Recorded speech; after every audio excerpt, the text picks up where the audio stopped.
और बुलेटिन में आगे बढ़ते हुए रुख करते हैं अगली जानकारी का। एक और बड़ी खबर, उससे भी आपको रूबरू करा दे। बड़ी खबर, ब्रेकिंग न्यूज। मुख्यमंत्री सुखविंदर सिंह सुक्खू गुजरात के दौरे पर आज रहेंगे। चंडीगढ़ से अहमदाबाद जाएंगे सीएम। कल सीडब्ल्यूसी की अहम बैठक गुजरात में होनी है। बैठक में कांग्रेस संगठन की मजबूती को लेकर अहम फैसले होंगे। 9 अप्रैल को कांग्रेस के राष्ट्रीय अधिवेशन में भी लेंगे वो भाग। डिप्टी सीएम समेत कांग्रेस पार्टी के कई वरिष्ठ नेता गुजरात के इस बड़े कार्यक्रम में शामिल होने के लिए पहुंचेंगे। महत्वपूर्ण खबर, अहम जानकारी सीएम सुखविंदर सिंह सुक्खू को लेकर अपडेट यह है कि मुख्यमंत्री आज रवाना होंगे और वो चंडीगढ़ से अहमदाबाद पहुंचेंगे।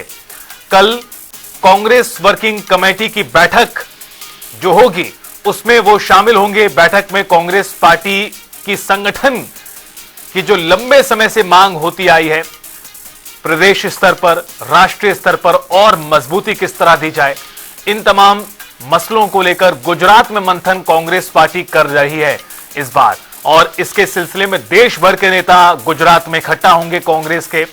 और इसी क्रम में हिमाचल प्रदेश के मुख्यमंत्री सुखविंदर सिंह सुक्खू भी पहुंचेंगे। 9 अप्रैल को कांग्रेस का राष्ट्रीय अधिवेशन है जिसमें कांग्रेस का शीर्ष नेतृत्व और पूरे देश भर के नेता जुटेंगे। और ज्यादा बातचीत के लिए सीधा रुख करते हैं, हमारे साथ जुड़ चुके हैं हिमाचल ब्यूरो चीफ विकास शर्मा जी। कांग्रेस पार्टी, विकास शर्मा जी, लगातार मंथन कर रही है और अब इस बार गुजरात में यह बड़ा कार्यक्रम होने वाला है। मुख्यमंत्री सुक्खू भी पहुंचेंगे, कांग्रेस के अन्य नेता भी पहुंचेंगे। किस तरह से कार्यक्रम सामने आया है प्रदेश नेताओं का?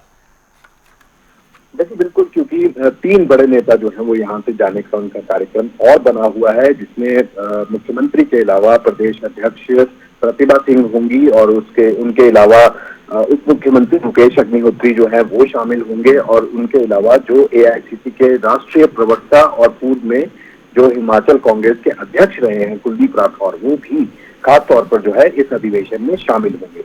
तो ऐसे में ये 3 नेता तो हैं ही हैं, लेकिन मुख्यमंत्री का कार्यक्रम जो है वो आज है और मुख्यमंत्री आज चंडीगढ़ जाएंगे। चंडीगढ़ से सीधा अहमदाबाद के लिए फ्लाइट से जो है वो पहुंचेंगे। और देखिए, 9 और 10 तारीख को जिस तरह से ये चीजें कही जा रही हैं कि कल और माफ कीजिए 8 और 9 तारीख को जो है ये कार्यक्रम तय है और ऐसे में राष्ट्रीय अधिवेशन जो है वो होना है और अहमदाबाद में किया जा रहा है। तो देश भर के नेता जो है वो इसमें जुटेंगे। लेकिन उसके साथ ही हिमाचल के लिए अहम ये हो जाता है कि देखिए, हिमाचल में कांग्रेस की सरकार है और ऐसे में सरकार में ही जिस तरह से लंबे अरसे से नियुक्तियों के मामले जो है वो लटके हुए हैं। ये कहा जा रहा है कि निगमों और बोर्डों में जो नियुक्तियां की जानी है, जो कांग्रेस के जो बड़े नेता हैं उनको जो यहाँ पर नियुक्तियां दी जानी है वो अभी तक नहीं हो पा रही है। और ऐसे में कहीं ना कहीं एक नाराजगी का माहौल जो है वो पहले से ही देखा जाता रहा है। तो ऐसे में क्या संतुलन बनाया जाएगा, किस तरह से संतुलन की बात जो है वो लगातार कांग्रेस कर रही है।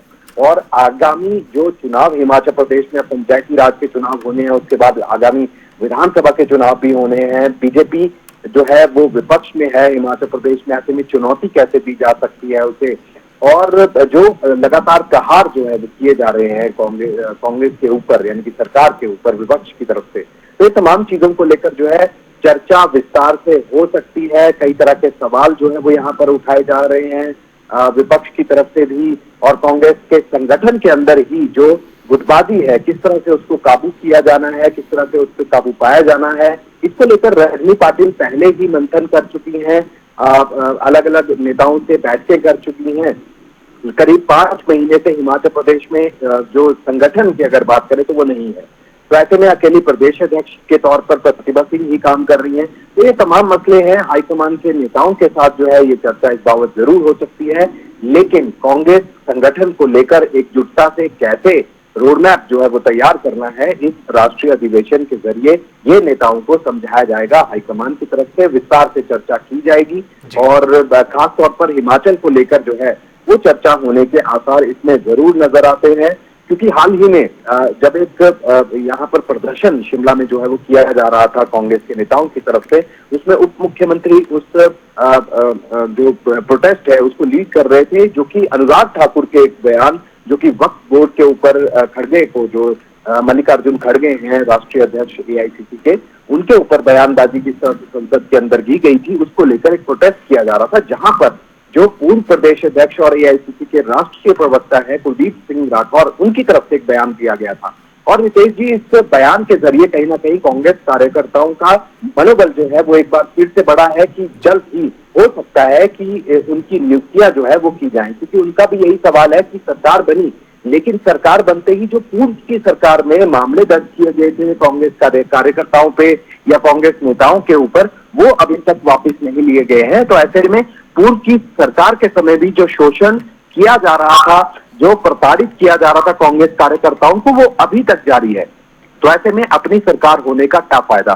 तो सरकार की कार्यप्रणाली पर लगातार सवाल जो है वो उठते रहे हैं, और ऐसे में अगर कांग्रेस के बड़े नेता ही ये सवाल अगर उठाते हैं तो कहीं ना कहीं और कई सवाल जो है वो इसके पीछे छूट जाते हैं। तो ऐसे में हो सकता है कि केंद्र की तरफ से भी, हाईकमान की तरफ से भी इन सवालों को लेकर जो है वो चर्चा, कुलदीप सिंह राठौर क्योंकि खुद इस अधिवेशन में शामिल होंगे, और प्रदेश अध्यक्ष जो प्रतिभा सिंह है वो लगातार कई बार ये मामले जो है वो हाईकमान के समक्ष उठा चुकी हैं। हालांकि जब गुटबाजी को लेकर सवाल पूछा जाता है, बड़े नेताओं से सवाल पूछा जाता है, और खास तौर पर जनता टीवी ने जब रजनी पाटिल शिमला में आई थी अभी हाल ही में, तो उनसे भी सवाल जो है वो जनता टीवी ने पूछा था, तो उन्होंने भी यही कहा था कि गुटबाजी नहीं है, और ऐसे में जो भी पहले गुट हुआ करते थे अब वो सब संतुलित करके जो है वो आपस में संगठन और सरकार के बीच बेहतर तालमेल जो है उसको लेकर आगे बढ़ा जाएगा।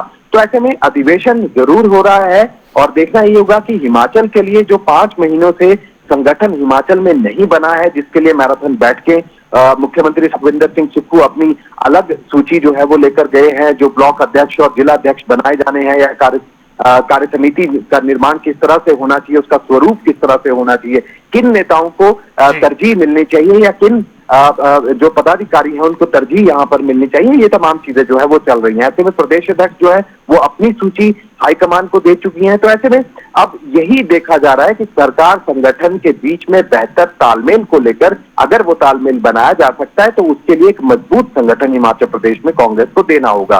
तो अगर बिल्कुल विकास शर्मा जी, बड़ा सवाल होगा अपने आप में कि किस तरह से कांग्रेस पार्टी समन्वय को स्थापित करती है, और उससे बड़ा सवाल कब तक ये नियुक्तियां हो पाती हैं। बहुत शुक्रिया आपका इस पूरी जानकारी और विस्तार से अपडेट के लिए।